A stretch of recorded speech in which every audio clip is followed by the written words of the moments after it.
Who killed our master Ali? The solution to the problems of the Islamic world was to assassinate the three great men Ali ibn Abi Talib in Kufr, Muawiyah ibn Abi Sufyan in Damascus, and Amr ibn al-As in Egypt. During the time of our master Ali, the deviant sects appeared. Look at the minds that, when they remain astray, create this difference. The nation is still suffering from the effects of these misguided groups to this day. The Kharijites exist even to this day, up to our present time. What do they look like? I mean, who are they? What do they look like? They are those who declare others infidels without justification. The word Kharijites is derived from rebelling against the ruler. By nature, the Kharijites, by the nature of their ideology is divisive. How do we deal with the Shia? Scholars have differed on whether to declare them infidels. We are talking about our Shia brothers, our beloved Shia. When we talk about them, how do we deal with this issue? This ideology that exaggerates the status of Ali, may God be pleased with him, developed to the point where some people saw or believed that Ali was God exalted, is God above what they say. During the time of Uthman and Ali, the Muslim conquests were disrupted and halted. In fact, some Roman raids began on the borders of the Levant. When did we return to the time of the Umayyads? We returned to the time of Muawiyah, may God be pleased with him. Music, peace be upon you, my brothers, wherever you are. Welcome to a new episode of the series 100 Questions in History. We are still on the fourth topic, the rightly guided caliphate. And as we in our 100 Questions in History series, we always answer the pressing and essential questions that arise concerning our Islamic history. In this series, we address all these questions and doubts surrounding this history. We are now in episode 21. As always, at the beginning of each episode, we welcome our regular guest, Professor Muhammad Al-Harni. Welcome, Professor Muhammad. Welcome, Abu Al-Harith. May God bless you. Welcome. Now we have reached question number 39. We proceed to question number 39. In the previous episode, we left off with the events of the Fitna civil strife. We summarized them and reached its conclusion. Now, let's say that the rule or caliphate was established under our Master Ali, and ultimately, our Master Ali was killed. We will begin from this moment in this episode. Question number 39 states, during the time of our Master Ali, deviant sects emerged, such as the Shia, the Kharijites, and others. Consequently, many of us want to know the origins of these sects, how they began and how they became apparent, its early signs, how it began to grow, how it became, how it affected the nation, even to this day. What makes us open this question is the question of who killed our Master Ali, may God honor his face, and why they killed our Master Ali. Of course, when we open this huge file, Professor Muhammad, this big file, we will also ask in return, we are Muslims, so what is wrong with us? What are we complaining about? And therefore, why were we called the people of the Sunnah and the community? Yes, where did this term come from? Beautiful, beautiful, very beautiful. In the name of God, the most gracious, the most merciful, and praise be to God, and prayers and peace be upon the messenger of God, and upon his family and companions, and those who follow him. We mentioned in previous episodes that the era of the rightly guided caliphate is an era of role models for the nation, especially the time of strife, the time in which the nation followed Ali, may God be pleased with him. And among the most important of these, the occasions or matters in which the nation followed Ali, may God be pleased with him, is how Ali dealt with the misguided sects, the sects that claim to be Islam but were misguided. I mean, before our Master Ali, the world was Muslims or non-Muslims, Muslims or disbelievers, but now no, we had this during the time of our Master Ali, may God be pleased with him. What do you mean by misguided? Muslims, completely heretical Islamic sects. This is from the teachings of Ali, may God be pleased with him, to the nation. Now, look, Sir, one of the things I may have forgotten to mention is that the revolution and rebellion against our master Uthman, may God be pleased with him, appeared to be an Islamic revolution, a revolution of Islamists, people who enjoin good and forbid evil, people, religious people, even strict in religion, not dissolute people, or immoral people, or heretics. Even Asher, may God be pleased with her, said about them, I never consider any of the deeds of the companions of the Messenger of God, may God bless him and grant him peace, to be insignificant until I saw these people. They prayed a prayer that no one could pray like, and they recited a recitation that no one could recite like. When I reflected on their actions, I realized that they did not even come close to the companions of the Messenger of God, may God bless him and grant him peace.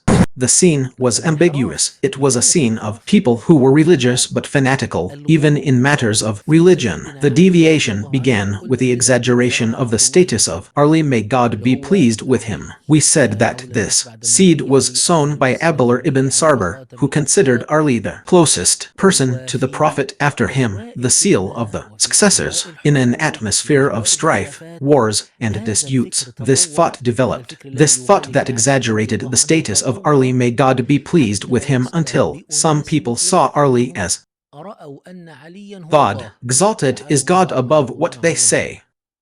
This is the seed, the non-Islamic seed sown by Abdullah ibn Sarbar, which was undoubtedly influenced by Persian and Roman cultures. Persian culture, in its Persian, specifically the Sassanid Persian,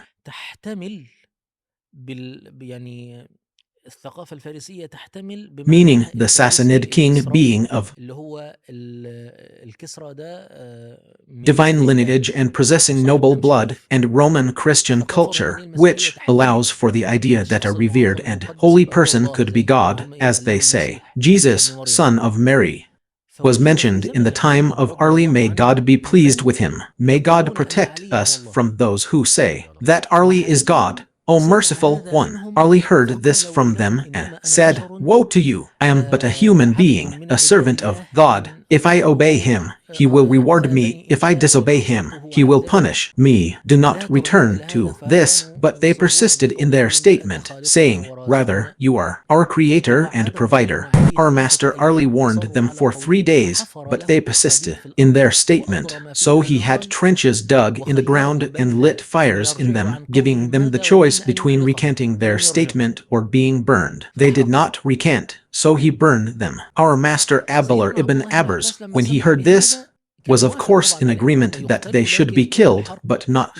burned, because he had heard a hadith from the Prophet, no one should be punished with fire except the Lord of Fire. Perhaps our master Ali had not heard this hadith from the Prophet, peace and blessings be upon him. So I mean to say this happened during the time of Ali, may God be pleased with him, that people exaggerated in their love for him until it reached this point. And by the way, do you remember when I told you, Sheikh Abu al-Harith, that each of the rightly guided caliphs had a historical mark that no one else had? We said that Abu Bakr was his historical mark, is that he is the only ruler who took over the rule while the capital was threatened with invasion and left it as a global superpower in just 2 years. This was not done by anyone other than Abu Bakr. And Omar's historical mark is that he is the only ruler during whose time expansions took place, yet he was just. Expansions were accompanied by injustices. Our master Uthman is the only ruler in history who ruled about a third of the known world, yet people rebelled against him, and he prevented them from fighting them and engaged in arguing and debating with them. This also happened. Our master Ali is the only one in the history of rulers who was burned from the ground, and they sanctified him and preserved the rights of those who disbelieved in him. On the contrary, the ruler loves people to say to him, to prostrate to him, to kneel to him, to drum for him, and to trumpet for him. I mean exactly, but just so we know what these rightly guided caliphs were like. These are lofty examples, and our Master Ali was at this level of sublimity. He burned the people who worshipped and venerated him. Then he preserved the rights of the Kharijites who rebelled against him. So this is the Shiite sect that emerged, and since that time this sect still exists, multiplying and branching out. Some of them still believe in the transfer of God's Spirit to, for example, the new series in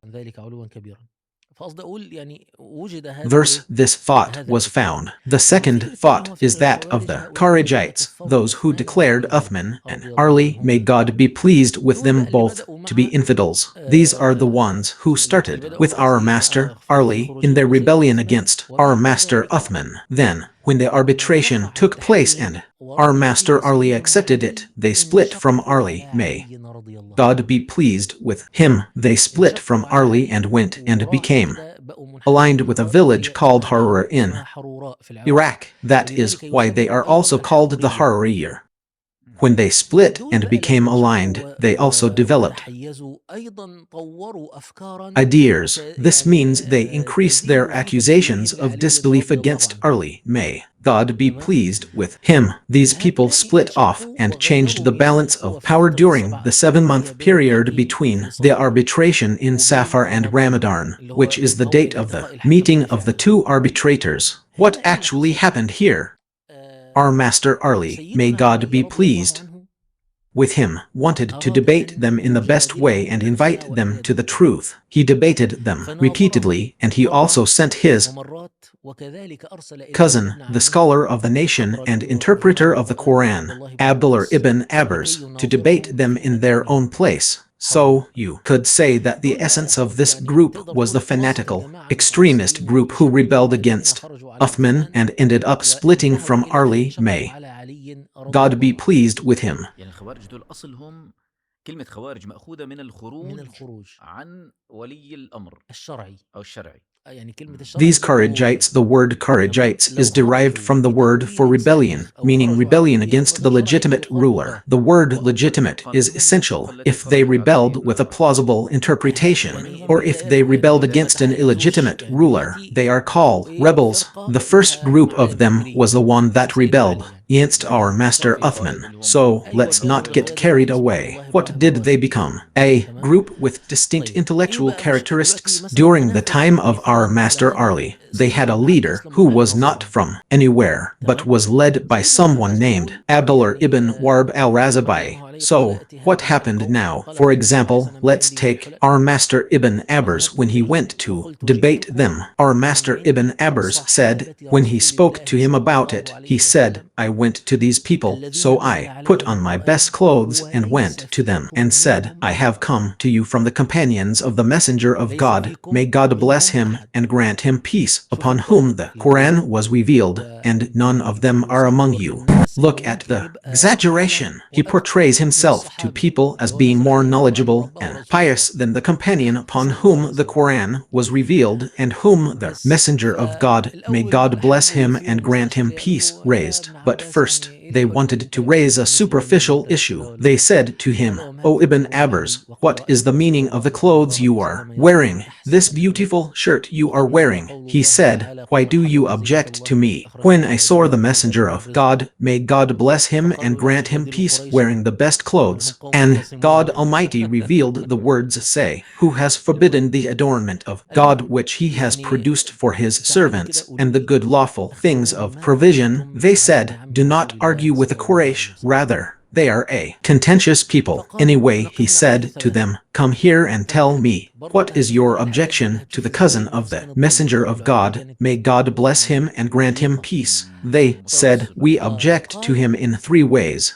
You will see these 3 things. You will see how narrow-minded they were, or rather, how prejudiced they were. They said that men should rule in God's religion, and that men have no right to rule, since only God has the right to rule. So, what does this mean? He accepted that two people should rule, so he abandoned God's rule and went to the rule of men. This mentality still exists to this day, which is the ordinary sin or the minor sin, and sometimes they don't understand, so it's not a sin. But I want to tell you how they magnify the minor thing until it becomes a fundamental principle in the creed. So he accepted arbitration, mediation, negotiation. So what did it become? Men's rule. In God's religion, he abandoned God's rule and welcomed the rule of people. So what else did they say? They said that he fought but did not take captives or spoils. So if those he fought were disbelievers, then it was permissible to take them captive and spoils.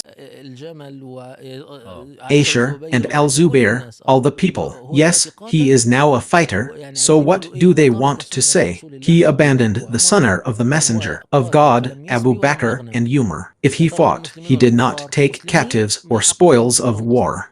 These countries, Muslim or infidel, Muslims, he has no right to fight them in the first place. They are infidels, so he should have taken them captive and seized spoils from them. Okay, what is the third? They said, thirdly, that he erased himself from the title of Commander of the Faithful. When the arbitration document was to be written, our Master Ali agreed to this, or rather, what Ibn Abi Talib agreed upon as Commander of the Faithful. Muawiyah refused, saying, I am the most foolish of men. If I were to accept that he is Commander of the Faithful, then it would be over. Muawiyah's idea was completely finished. We will come to that point now. So he erased himself from the title of Commander of the Faithful. If he is not Commander of the Faithful, then he is Commander of the disbelievers. Look at the great shift. If he is not Commander of the Faithful, then he is Commander of the disbelievers. Abdullah ibn As said, okay, we are finished. As for your saying, the rule of men in the religion of God, which is better, God means that I will bring you from the book of God and the son of his messenger what will refute you. If you are satisfied, we are satisfied. He said, the rule of men in the religion of God, how can that be? God, blessed and exalted is he, said regarding the price of a rabbit, a quarter of a dirham, in the verse about hunting, which is, O you who have believed, hunting is forbidden to you while you are in a state of ihram, and whoever of you kills it intentionally, then the penalty is an equivalent from livestock to what he killed. He asked them, is this how God, blessed and exalted is he, left the judgment in this matter to men? He continued, so, do men judge a rabbit, or do men judge the blood of Muslims? The blood of Muslims is protected, and regarding a man and his wife, God Almighty said, then send an arbitrator from his family and an arbitrator from her family. If they both desire reconciliation, God will bring them together. So, the matter of the man and his wife remains, not the matter of the Muslim community. Have you been refuted in this? They replied, yes, we have been refuted. Some were convinced, and some were certain the matter was settled. Okay, secondly, he fought but did not take captives or spoils. He said, do you revile your mother Asher? If you say we revile our mother Asher, then you have said something no Muslim would say, and she is your mother. And if you say she is not our mother, then you have disbelieved, for God says, their wives are their mothers. He meant that, in the end, they were Muslims, unlike the fighting of the disbelievers. Have you been refuted in this? They asked. We have been refuted. The third point is that he erased from his title Commander of the Faithful, for if he is not the Commander of the Faithful, then he is the Commander of the disbelievers. Then he recited to them the story of the verse of Hudaybiyah, when the Prophet, peace and blessings be upon him, wanted to write, this is what Muhammad agreed upon. The messenger of God and Suhail ibn Amr. Suhail said, if we knew you were the messenger of God, we would not have fought you, nor would we have prevented you. But write from Muhammad ibn Abdullah. The scribe at that time was Ali ibn Abi Talib. He said, O messenger of God, I cannot bring myself to erase messenger of God. The Prophet asked, where is it? Because the Prophet did not know how to read, he pointed to it, and the Prophet erased it with his hand. So, does the Prophet's erasure of the title Messenger of God mean that he is not her messenger from God? This debate involved 6,000 people. 2,000 of them repented and returned, leaving 4,000. In the debates with Ali ibn Abi Talib, they were saying, the judgment of men is in the religion of God. So, our master Ali would hold the Quran and strike it, saying, speak, speak. They would say, "O commander of the faithful, what are you doing? It is merely ink on paper, and we only read from it what we have been told." He said, these people say that the judgment of men is in the religion of God, and judgment belongs only to God. You only speak, meaning the judgment is spoken by men. So, they were not convinced. This remaining group was then told by Ali, may God be pleased with him, you have 3 rights over us. We will not prevent you from the spoils of war as started killing people, an army was raised against them. Our master Ali, may God be pleased with him, raised an army and fought with them the famous battle called the Battle of Narawan. This is a battle that you can say was a battle of annihilation, in which most of the Kharijites perished, and only a few of them survived. But here, what is the importance of this battle? The importance of this battle. Look at our master Ali when he was going out to Siffin, and he was asked, do you have anything to say about this? Meaning, about your going out to fight in Siffin. He said, I have nothing to say. It is merely an opinion I held. However, regarding his departure to Narawan to fight the Kharijites, Ali, may God be pleased with him, narrated that the Prophet, peace and blessings be upon him, had informed him of this battle against the Kharijites. Therefore, he would say, what I have told you is from my own experience, meaning, I have not told you anything, nor have I narrated anything to you from the Messenger of God. Perhaps, Ali, may God be pleased with him, was inspired by some matters while speaking about himself, without falling into falsehood in any way. Indeed, war is deception, but what I have narrated from the Messenger of God is something that comes from heaven, which is more beloved to me than attributing false statements to the Messenger of God. He mentions that these are the ones whom the Prophet, peace and blessings be upon him, said would emerge from the lineage of this man. The man's name is Abu al-Quwaysir al-Tamimi, who came to the Prophet, peace and blessings be upon him, while he was distributing a portion of the spoils of war, and said, O Muhammad, be just, for this distribution is not done for the sake of God. The Prophet became angry and said, Woe to you, who will be just if I am not?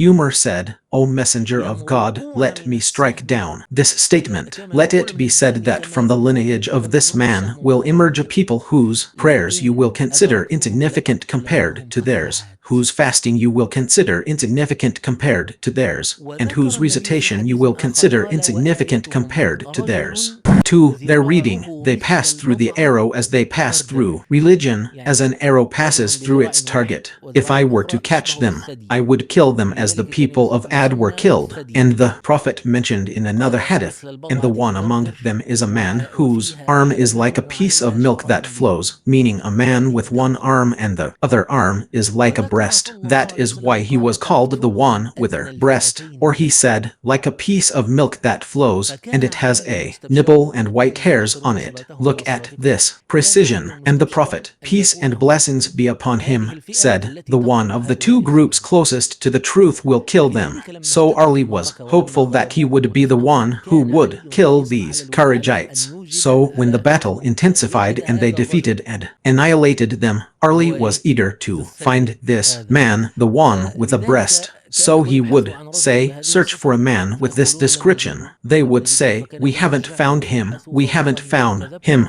So he would say, go back and Search, for by God I have not lied nor have I lied. So they would go back until they found him under a number of the slain, and that was part of Ali's glad tidings that he was the one who would kill them, the closest to the truth, according to the words of the Prophet. May God bless him and grant him peace. Therefore, I am telling you that we know which of the two positions is more correct from hadiths that are not revealed except after they happen, like the hadith that says, the rebellious group will kill him, and like the hadith that says, the group that is closer to the truth will kill them. Look, when our Master Ali was killed,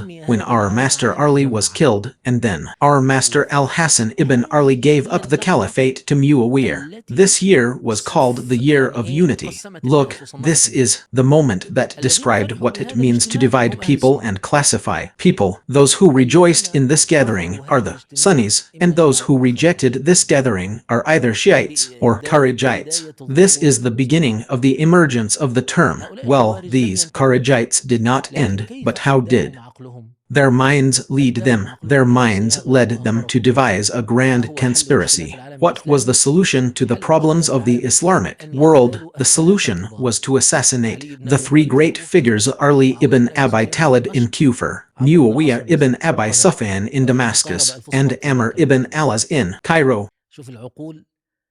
Go astray. This is after Narawan. Yes. Indeed, they agreed that the three would be assassinated at the same time, on the same day, during the Fajr prayer on the 17th of Ramadan, 40R.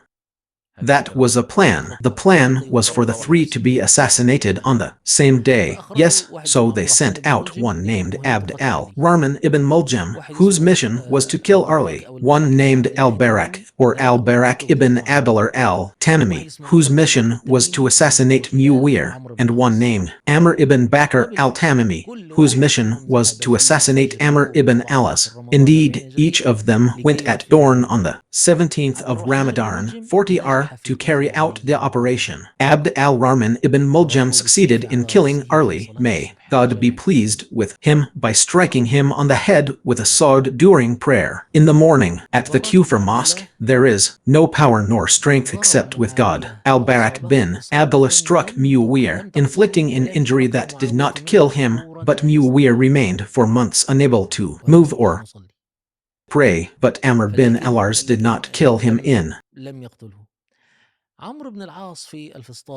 Fustat. He was afflicted that night with an illness, a pain in his stomach, so he could not go out to pray. Of course, back then there were no televisions. No one knew the appearances of princes, rulers, or governors, but it is known that the prince leads the people in prayer. This is the religion, meaning the prince is the one who prays in the main mosque. So, who was the imam at the Kufr mosque? Imam Ali, of course, the one who went to Damascus. Which imam? Imam Muawiyah, meaning he didn't live during the time of the rulers who didn't pray. So, here he delegated Amr ibn al-As to lead the Fajr prayer on his behalf. Khawarij ibn Hudhafar al-Sarmi was the chief of police, or the minister of the interior, and he was killed that day. Glory be to God. And from this came the proverb, I wanted Amr, but God wanted Khawarij. This proverb was said by Amr ibn Bakr al-Tamimi, who wanted Amr and then discovered that it wasn't Amr ibn al-As who killed him.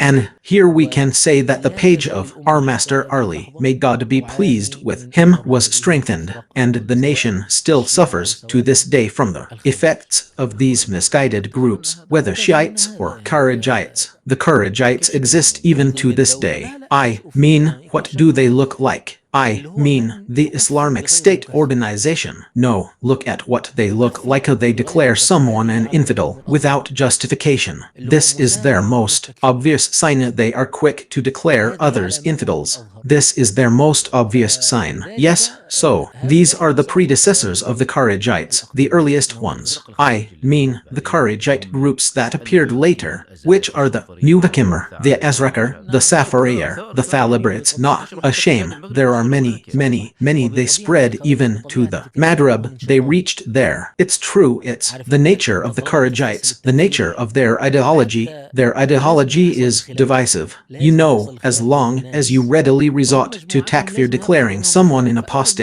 then disagreement is bound to occur. Disagreement is bound to occur among people. They are a group, so disagreement is bound to occur among them. And as soon as disagreement occurs among them, it develops into takfir. They begin to declare each other apostates and fight each other. All the Kharijite sects, Professor Muhammad, that have appeared throughout history and that have driven all Islamic countries and their rulers mad, carry the same idea, the idea of takfir, and their beliefs vary. This idea is more psychological than scientific. The inclination towards takfir stems from ignorance and a lack of knowledge, and this lack of knowledge, combined with a psychological tendency that includes fanaticism and extremism, leads them to interpret verses and to declare others apostates, without considering the conditions and the absence of impediments, the things and controls that scholars have established before speaking about takfir. Okay, but then,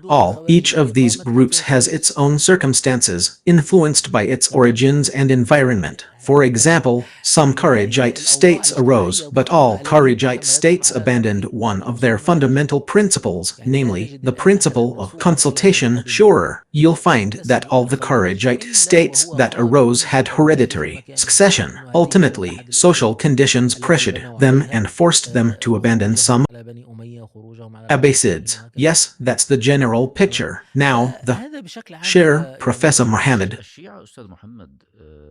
who emerged during the time of our Master Ali, those we see today from the Shir school, are they an extension of the same thought that appeared at that time?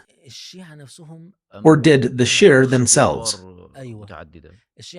go through multiple phases? Some of them believe that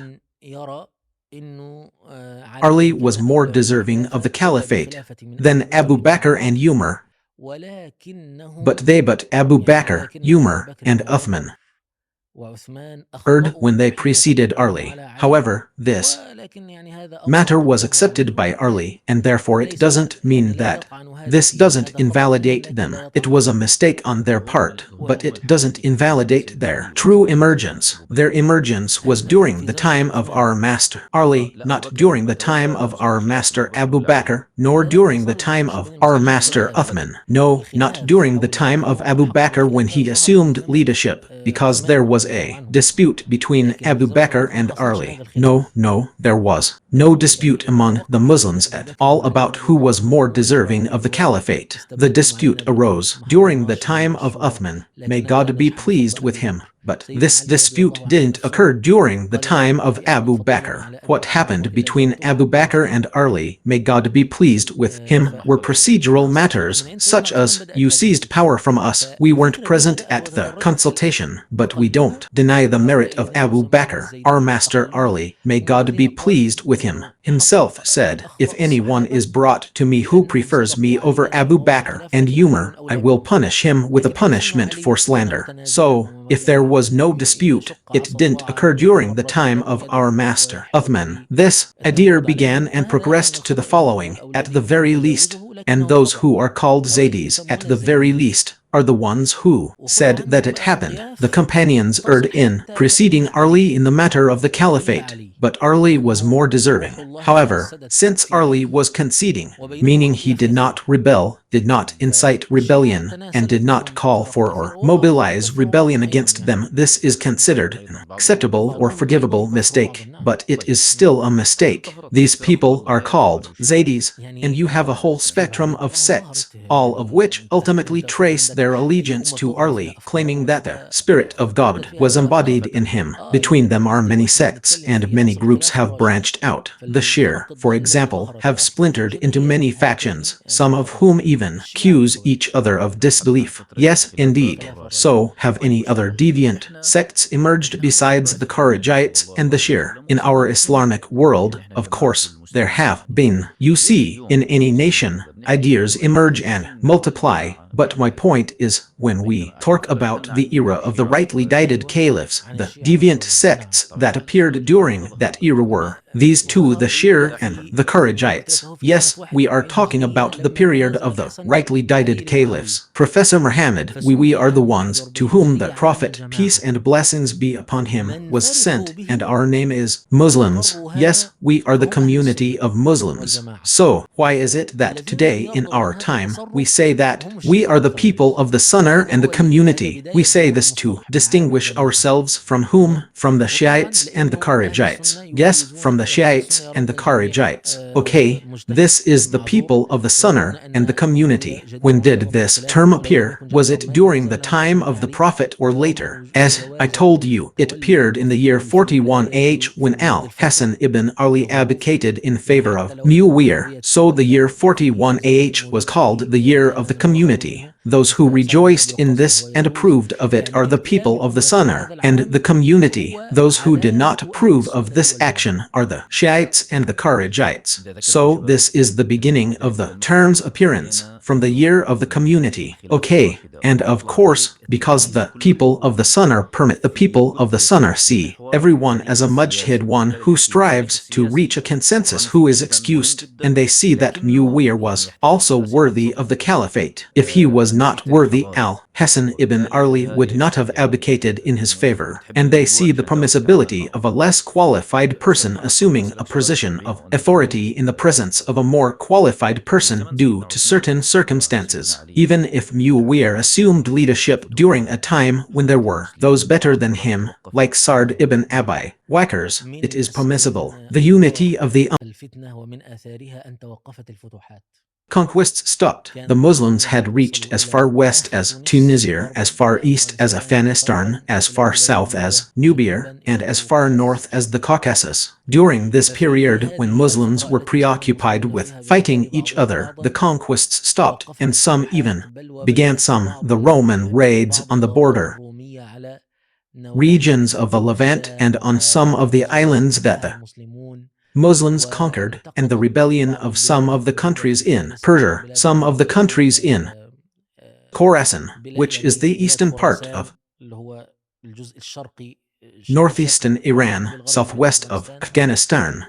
Yes, this was one of the flaws and negatives that were exposed when we returned to the time of the Umayyads. We returned to the time of Muawiyah. May God be pleased with him. The conquests began again during the time of Muawiyah. Then they flourished during the time of the Umayyad state. Then came the days of Abd al-Malik ibn Marwan, and then the days of al-Walid ibn Abd al-Malik. This means that God's grace and destiny allowed us to be exposed to it during the Umayyad state. We wanted to summarize question 39 regarding the emergence of deviant sects. What could we say? We say that the origin of deviant sects lay in the stance taken towards individuals, whether in excessive love or hatred, especially regarding Ali, may God be pleased with him. The Shia went to extremes in their love for him, even preferring him to the first two caliphs Abu Bakr and Umar, or to their respective sects. The Kharijites went to extremes in their hatred and enmity towards Ali, may God be pleased with him, even declaring him an infidel and fighting him. May God be pleased with them. Professor Muhammad, I have a somewhat sensitive question for you. How do we deal with the Shia? For example, what do we say? Should we, as Sunnis, refer to them as our Shia brothers, our beloved Shia, when we talk about them, should we discuss their beliefs, their ideology, and how to approach this issue? Scholars have differed on whether to declare the Shia and the Kharijites as infidels. A majority of scholars agree that the Shia and the Kharijites are Muslims. Some scholars have declared the Shia and the Kharijites to be infidels. Now, with the numerous sects that have emerged within Shiism and those that have emerged in other regions, the Kharijites made the issue of takfir, declaring someone an apostate, much more complex. Before issuing a ruling, you must understand the ideology someone holds. Undoubtedly, whoever deifies Ali is an apostate, and whoever considers Ali a prophet is an apostate. But can we say that whoever believes Ali was more deserving of the caliphate is an apostate? We cannot say that. So, the matter requires further explanation. They are, of course, Muslims, and they have a special status. The issue of declaring Muslims apostates requires certain conditions to be met and impediments to be removed. Furthermore, awareness and understanding are crucial. Before discussing the ruling, it's a very complex topic, a matter for scholars. Yes, it's a very complex topic. May God reward you, Professor Muhammad. We move on to question 40, the last question in this section, the fourth section, the section on the rightly guided caliphate. We are accustomed to asking about the most important sources and references at the end of each section that you can recommend to us and to the viewers for those who wish to expand their knowledge. Yes, that's excellent. Regarding references, let's start with a book called The Era of the Caliphate, The Rightly Guided Caliphate by Dr. Akram Dir al-Umri. We mentioned that Dr. Akram Dir al-Umri had a book called The Authentic Prophetic Biography. This book was a summary of research written by his students at the Islamic University, whom he supervised. They compared the narrations of historians according to the methodology of hadith scholars to distinguish the authentic from the weak. Just as he has a book that is a summary of the authentic prophetic biography, he also has a book called The Era of the Rightly Guided Caliphate, which is a summary of theses he supervised and for which he recruited his students. Dr. Akram Dir al-Umri can rightly be called the Sheikh of Muslim historians in our time, and he is still alive, meaning he is quite elderly. I ask God to preserve him, bless him, and grant him continued good health. I have had the honor of meeting him several times. He resides in Doha.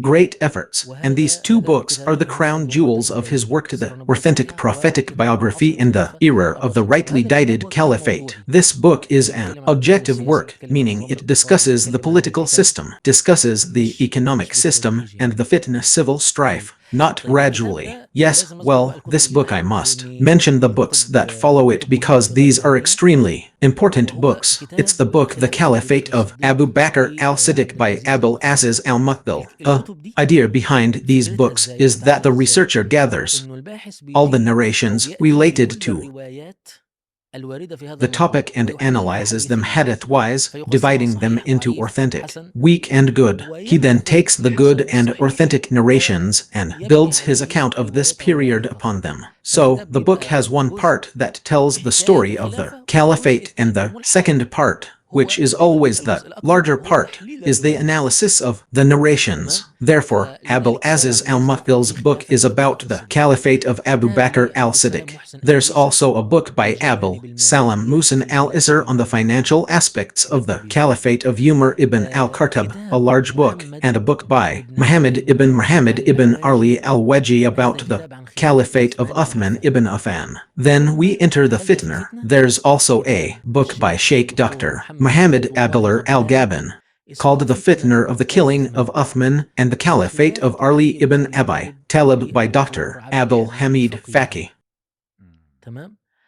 These five or six books that I mentioned are the ones I discussed. It is supported by two other important books. The first is a collection of two books by Dr. Yahya al-Lahir, a Saudi historian. He has two great books. The first is titled The Narrations of Abu Mikhnaf in Al-Tabari's History, the Era of the Rightly Guided Caliphate. Abu Mikhnaf, the most famous Shiite historian, fabricated and embellished accounts, and his narration became widespread in al-Tabari's work. Dr. Yahya al-Yahya extracted these accounts and compared them with other narrations, discovering where Abu Mikhnaf added, exaggerated, or altered the wording, and where he presented or delayed information. I'm telling you this because our history is narrated and written according to well-established scholarly traditions that people still work on today. This book is very valuable in understanding the instances of falsification that occurred in Abu Mikhnaf's narrations. The second book is titled The Era of the Rightly Guided Caliphate and the Umayyad State from Fath al-Bari by Dr. Yahya al-Nahar. Fath al-Bari is a book by the great scholar and memorizer of hadith, Ibn Hajar al-Asqalani. He is one of the most prominent figures in our entire scholarly history, something truly amazing.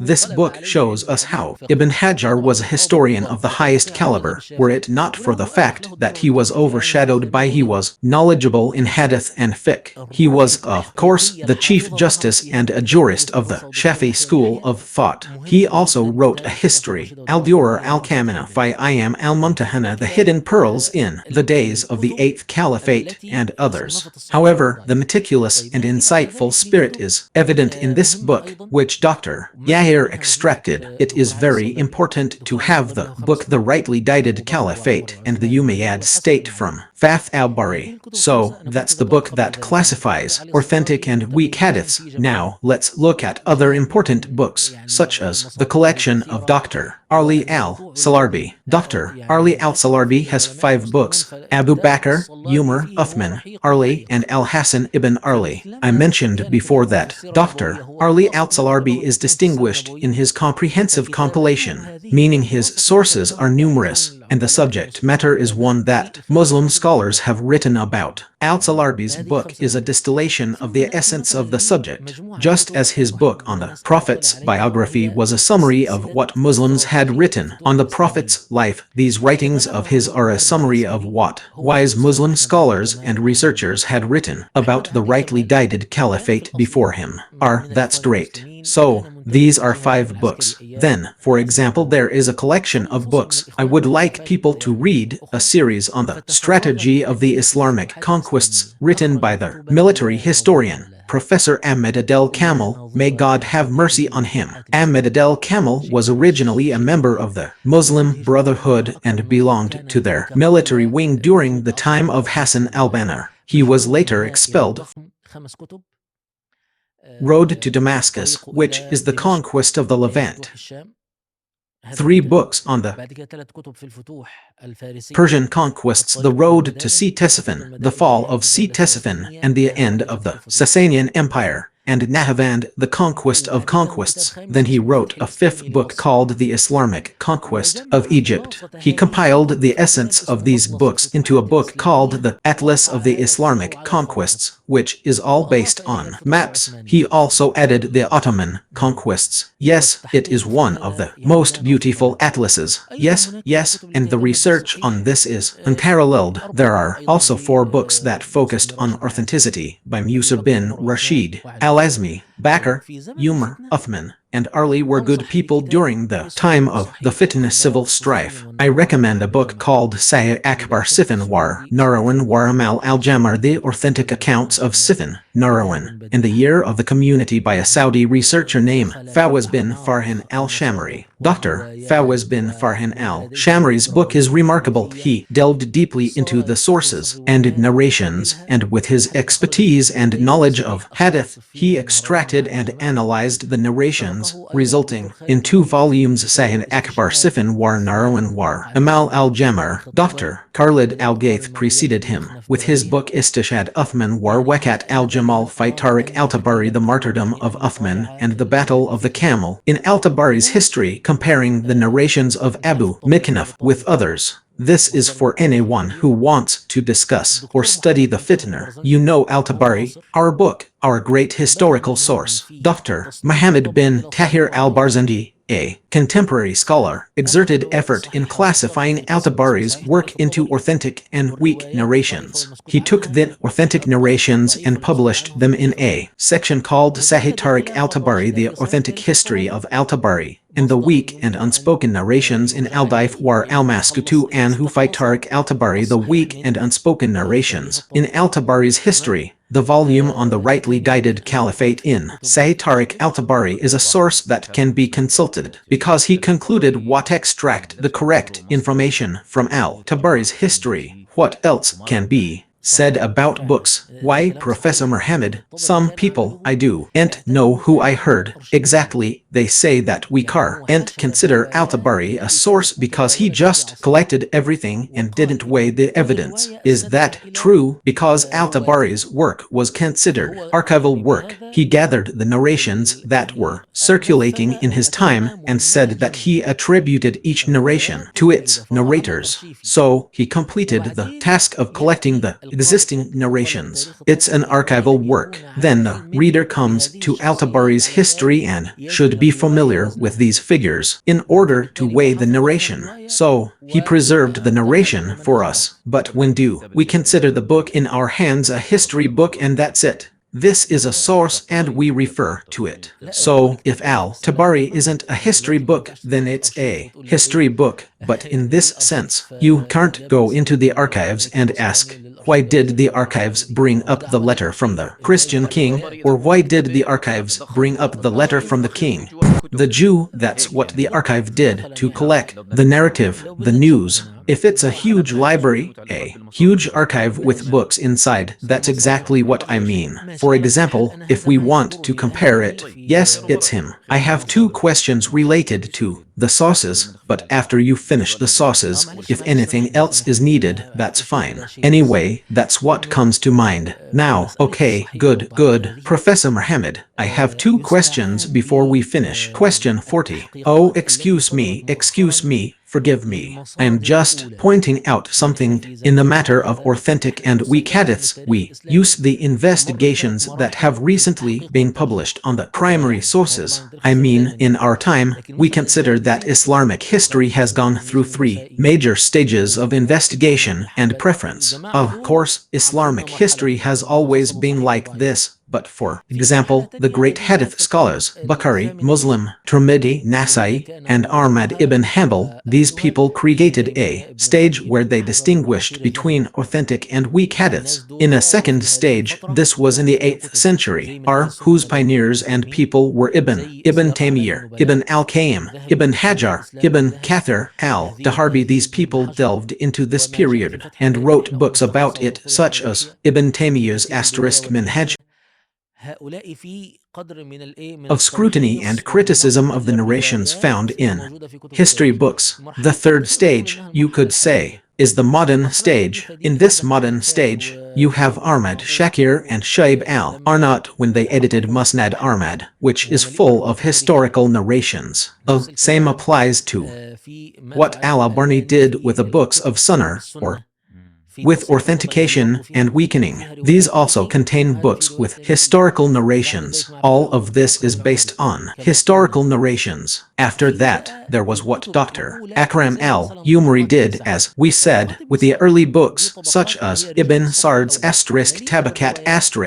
Ibn Sard's *Tabakat* refers to the early generations of Muslims and is full of narrations. So, there was a project at the Islamic University or Al-Qura University, I think it's the one I have now, to classify them. The authentic and weak narrations of Ibn Sard represent a great effort. For example, there's the Musannaf of Ibn Abi Shaybar and the Musannaf of Abd al-Razak. At the end of Ibn Abi Shaybar's Musannaf is a book called Kitab al-Fitan, the Book of Tribulations, which compiles all the narrations related to tribulations. Two critical editions have been published, one edited by Sheikh Asamar bin Ibrahim and the other by Sheikh Sard al-Shathri. Each narration is labeled as authentic or weak. Al-Hakam's Mustadrak also has several critical editions, one by Adel Murshid and his colleagues. These scholars distinguished and provided evidence for what al-Hakam mentioned in Mustadrak al-Hakam. Ahmad ibn Hanbal's book, Fadail al-Sahaba, The Virtues of the Companions,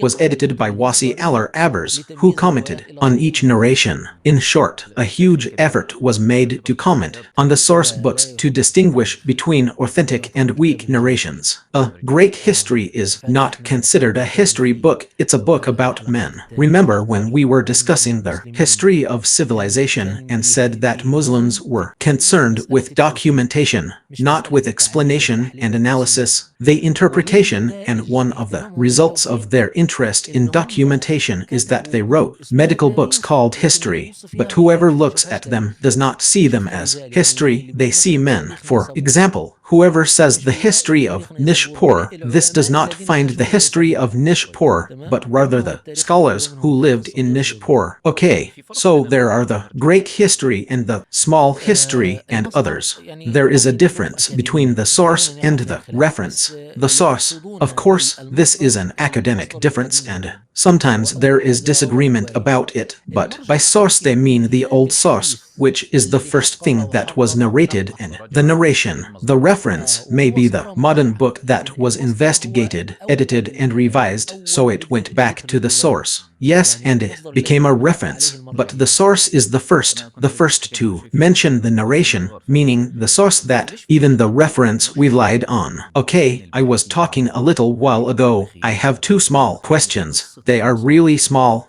Why is there always a problem between researchers, I mean, academic historians, thinkers, about the story of sources? I mean, there is always a crisis in this subject. Where do you get your information from? I spoke from this source, and this source, and this source. For example, if I have a problem with one of your sources, yes, I won't believe what you say. And the same applies to the opposite. You might find someone else who only heard from one source and didn't read the others. They take that account seriously, believing it to be true, and start fiercely defending it because they only read from one source. So, there's a debate about these sources. How do we resolve this? That's one thing. Secondly, we take from other sources. For example, I might read from Shia sources. Yes, good. But can I read from Orientalist sources about the Caliphate? Can I read about it? Now, if we're talking about the general public, the public doesn't have the capacity to delve into these matters. The best course of action for the public is to ask someone they trust in their knowledge and faith. Just as when they want to investigate something, they go to someone they trust in their knowledge and faith. When they want to build something, they go to a merchant, and so on. What you're saying is all just talk. Historians differ on this point. Firstly, the idea that you read only one source and don't read anything else is a serious flaw, a very serious on trying to extract the truth from among the conflicting sources and from among the different sources, and then an analysis of the narratives takes place first. I'm talking now about the work of historians. In general, an analysis of the content takes place first, and then an analysis of the narrator takes place. How far is the narrator? Who is the historian? From the event. How old is she? Okay, how far is it from the event? For example, he is from Hejaz and the story he is telling took place in Iraq.